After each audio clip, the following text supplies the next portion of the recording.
Alright folks, what we have here is a Leatherman Signal Multitool, and what we're going to do is we're going to open it up, we're going to take a look at it, we're going to see what features and functions it comes with.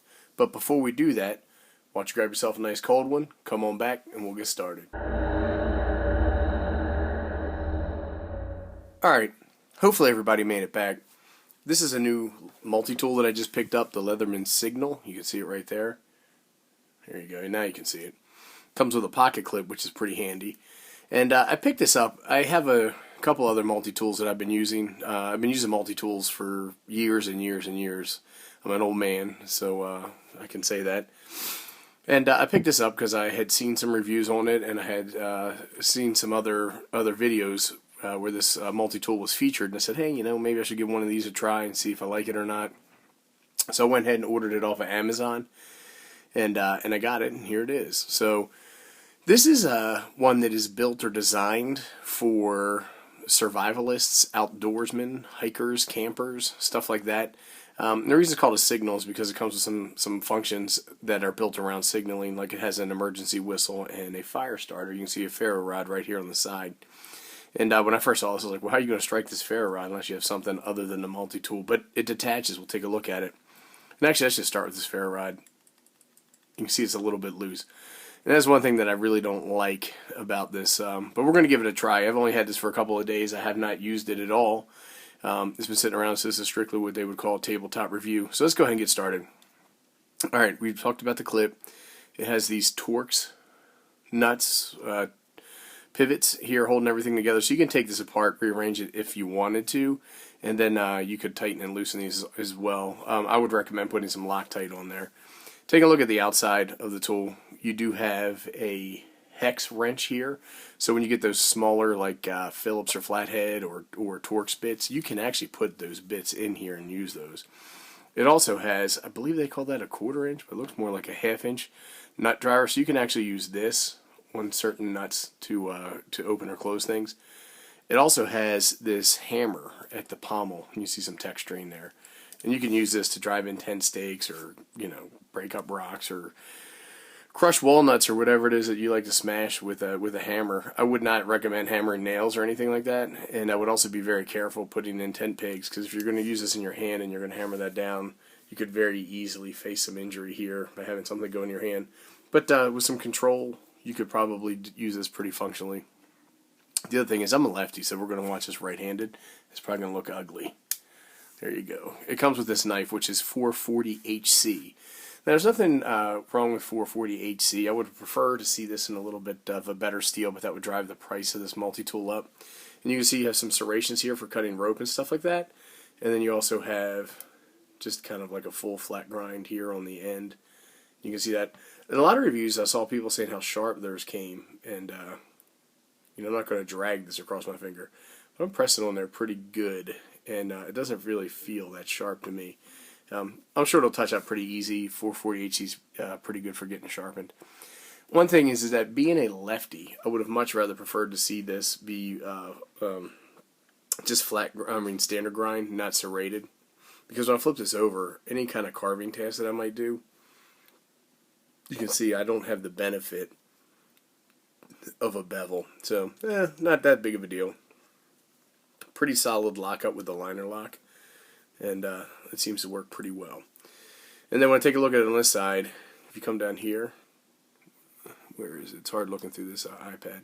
You can see that you can pull out your saw, and let's see if we can get a little bit of a zoom on this saw blade. And I'm not sure I'm going to be able to, because I got to use two hands. There you go. So it looks like a pretty decent saw blade. And this locks as well. Whoop. Pull it all the way back, and it locks as well. And this is pretty handy. I think that one of the things that you really look for in a multi-tool is a saw. Saws are very functional for, one, cutting wood. If you had to build, lean-to or tripod, a shelter, anything like that, you really want to have a saw with you.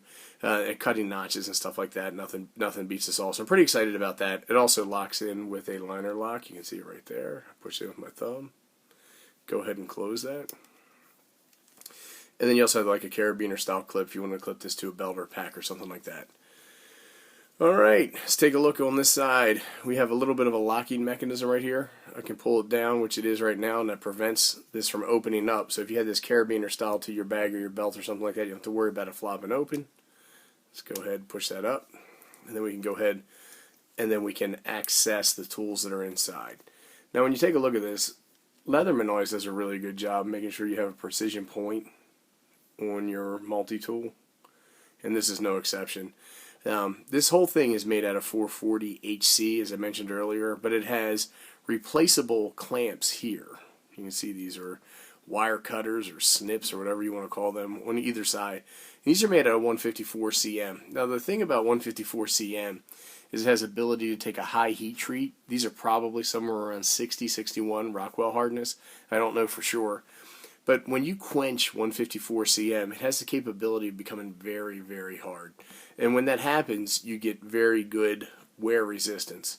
And if you think about it, the things that you're going to be cutting, like wire and stuff like that, with, or maybe fences or something, with this, you get very good wear resistance. And so that makes 154 cm a really good choice for that particular type of steel.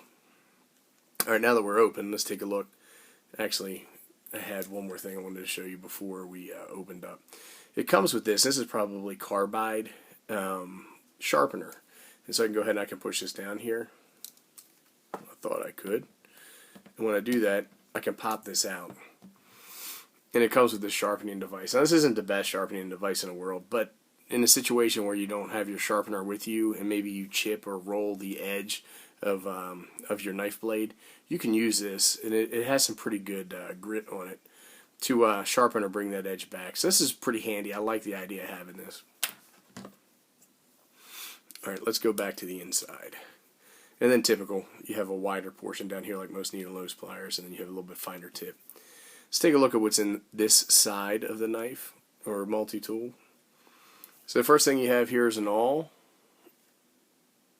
And you can use this for stitching or drilling holes.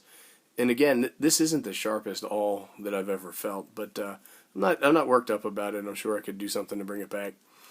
It comes with a nice can opener, and then it also has this notch on here. And I think you could use this notch for wire stripping, but this can opener looks to be really good and really functional. Leatherman does a really good job of making sure that they have quality tools and they're well designed. And then all of these lock back, you have to press here in order to release the lock. So there we go. And then the last thing, and this is one of my favorite things, and you heard it snap into place there, is it comes with this bit driver. And what you could do is you could close this thing up. Oh no, you can't. You can almost close this up if you needed to do some bit driving. This comes out, and they have a flathead. Now, Leatherman sells bit kits that have Torx and Allen wrenches and all that other kind of stuff that would go ahead and fit in here. So it's pretty functional. I like the idea of having that. Let's go ahead and close that. And take a look at the other side. It's really absent a lot of tools, and the reason is because you have this release here, and when you do that, your ferro rod comes out. Now you can use, I would probably use the awl. A lot of people talk about using the back of the saw, and when you do any of that, make sure you lock this in place to go ahead and strike this ferro rod. I'm not going to do that inside because I don't want to burn my house down. But from what I've seen, this is pretty capable, and we can do a field test video with this and maybe make a couple of things and start a fire or something like that. And it also comes with this whistle, and I think that it has a lot to do with the reason why it's called a signal. It's pretty loud, and everybody likes to blow on a loud whistle. So that's pretty handy. One thing I'll say about this, we're starting to get close to 10 minutes. I want to wrap this video up. Is that on this side, there really isn't anything because of this whistle. And I would like to see other tools in a multi-tool. I'd like to see scissors. I think I can live without having scissors. Some people suggest carrying a separate set of scissors or a separate multi-tool of scissors. And the other piece is a file. I really like having a file with me. If you ever had to touch up an axe, the quickest, easiest way is to do that with a file. And I actually use a file quite a bit for various tasks. So I think it's a little disappointing. I can live without the scissors, but I really would have liked to seen a file in here.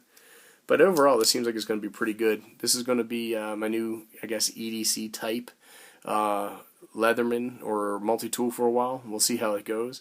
I can do a follow-up video, folks want, where we use this out in the field, as some of the guys say. Anyhow, that's it. Thanks, everybody.